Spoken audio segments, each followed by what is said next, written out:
Although an absolute cure for cancer still evades modern medicine, physicians are now learning new ways to fight it. Art Carlson of our Health and Medicine Unit tells us an old idea has been given a new form. This is something that even the ancient Greeks knew about. It was logical, it worked, and it's the whole basis for a fever. When you have a fever, it's really the body's system of getting rid of what's wrong with you, and they're trying to apply the same thing here. The formal name is hyperthermia, but all it amounts to is heat.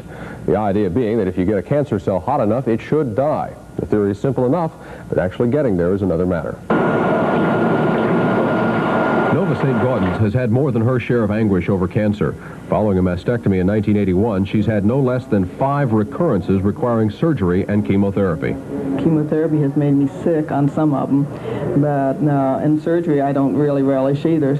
So, when the tumor flared again, doctors at Baptist Hospital decided to try a new tack, hyperthermia, microwave radiation.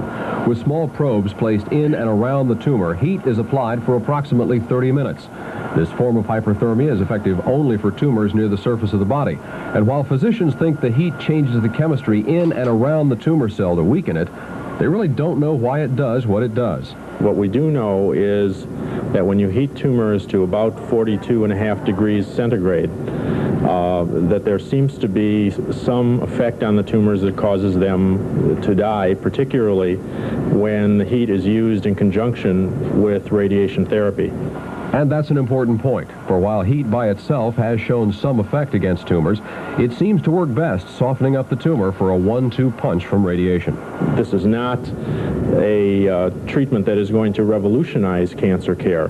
This is a tool that is useful in some very distinct instances and really rounds out our armamentarium. But we really think that this is probably going to be only useful in our center for maybe only 50 or 100 patients a year. I just hope that when it's all over with, it cures it for good. That's the problem, because I keep having reoccurrences, and supposedly they've had a lot of success with this, that people do not have reoccurrences after they deal with the tumor.